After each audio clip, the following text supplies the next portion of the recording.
Hello friends, welcome to JDBC Tutorials. In this video tutorial, we'll talk about insert statement in Oracle. Uh, Insert statement basically comes under data manipulation language or DML, right? So let's talk about first what is DML, data manipulation language. The data manipulation language is used to query uh, for insertion, updation and deletion of the data stored in the database. This includes commands like select, insert, update, delete, and merge.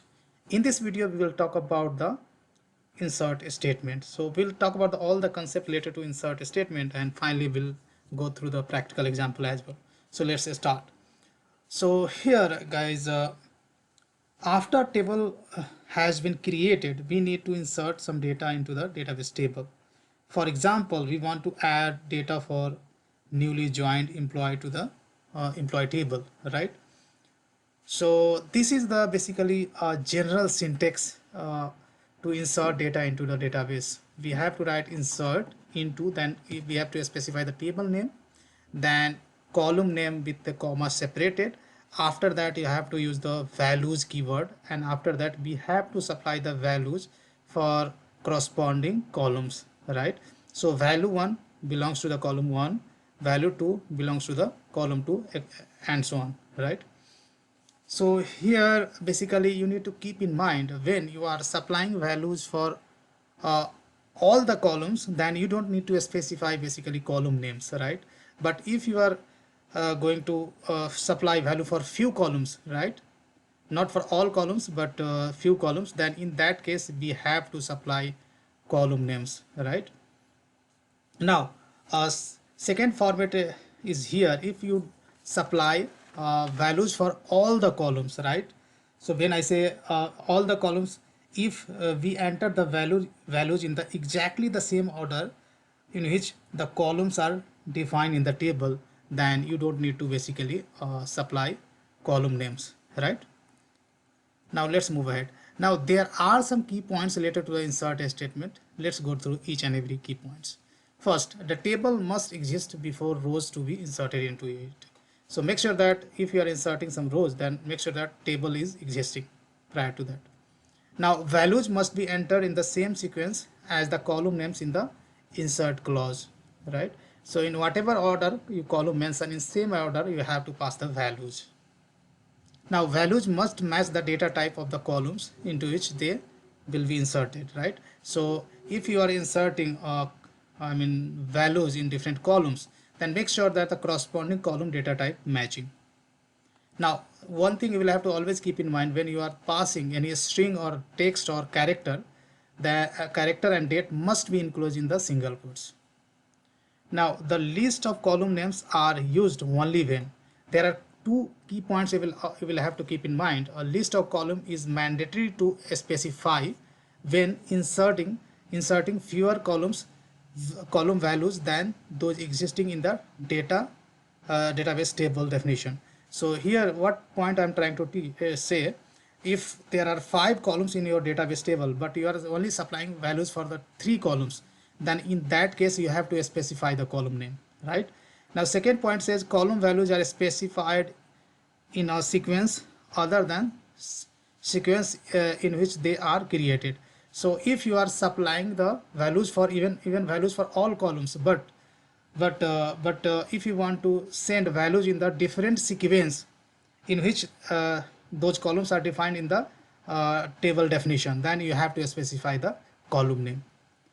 Now last point says column that exists in the table but not listed in the insert statement or command value default to null. Means if you are basically not in, if you are not including any column in the insert statement, then default value for that column would be null, right? So these are the basically key points always you will have to keep in mind. Now let's go to the practical example. So here let me show you, I have an employee table, right? Here employee table is having many columns: employee number, employee name, job, manager ID, hire date, salary, commission, and department number. Now let's say I would like to insert one record into this table, right? So right now we have a 14 records. I would like to insert one record. Then there are a couple of ways I'm going to show you. So just I'm not going to write insert query manually, just I'll drag this table on my SQL worksheet, and here you have option to generate a basically a different type of a statement. So here we are looking for the insert statement. So I'll select insert and clicking on the apply. So here you can see insert statement had been generated. Now here you can see the column names has been specified, right? So here if you are not sending values for all the columns, if you are not sending values for all the columns, then you have to specify the column names. If you are sending values for all the columns, then specifying column name is not mandatory. When you are setting values for all the columns in the same order in which these columns has been defined the table definition, then you don't need to set basically these column names.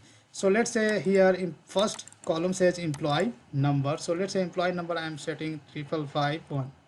Then second employee name. Then employee name is a employee number is a number type. So directly you can write. Employee name is basically a character. So we need to specify in a single quote. Then we have a job, right? Job. Let's say I'm going to set as manager.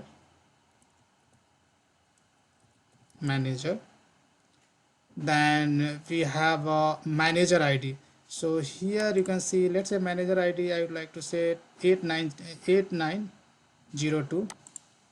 So manager ID I'm going to set 8902. Now after manager ID you have to set hire date. So hire date again you will have to set in the single quote. So today is 14 May 20, right? 2020. So I have given year in two letter, two words, two letter, right? YY format. Then after a hire date we have a salary. Let's say salary I'm setting $3,000. Then you have a commission. Commission I'm going to set null. If you want to set null values, then simply you have to write null.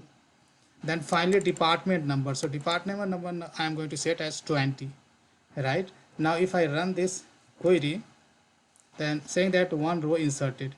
If I go to here and if I refresh, then you'll see one more row is inserted with the supplied values. And here you can see commission we have set it as null, so this is coming as a null, right? Now this is the first way to insert basically data into a table for newly joined employee, right? Let's say here some of the value I'm not going to supply. So now I'm going to again insert one more rows, but at this time I'm not going to supply values for here. Guys, one thing I would like to tell you, if you are supplying values for all the columns, right, rest of the things I will keep as it. If you are sending all the values, then supplying this column is not mandatory, right? So here basically I am sending here I am setting values for all the columns in the same order in which these columns have been defined in the table. Then in that case specifying column name is not mandatory, right? Now I'm going to insert one more column, but at this time you can see I haven't specified column names, right? And if I run this, then you'll see one more row has been inserted. If I refresh, then here you can see one more row has been inserted, right? Now second thing, let's say I'm going to here I'm going to supply only fewer columns, right? Fewer columns value means I'm not going to supply values for all the columns, right? Let's say 8841. This is the employee ID which I am setting. That is mandatory because this is a primary key. Now employee name also I'm going to set. Designation I'm also going to, manager name also I'm going to set, but this date I'm not going to, I mean joining date I'm not going, hire date I'm not going to set. So hire date you won't need to include over here because you are not setting values for this, right? Again I'm not setting values for commission, right?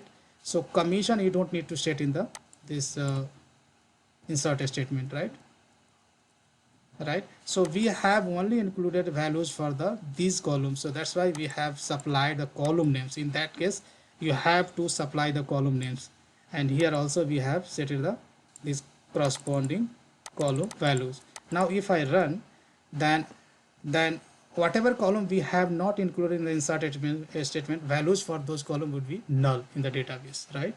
If those columns are basically holding the constraint as not null, then this data will not be inserted and database will throw an error. These things you will have to keep in mind. Let me run this. So let me run. So here you can see one row has been inserted with employee ID 8841. If I go over here and refresh, then here you can see this employee is inserted, but hire date we did not say, so default value is null. We did not set commission as well, so that is coming as null, right? So now one more thing, guys, I'll tell you. Let's say if you are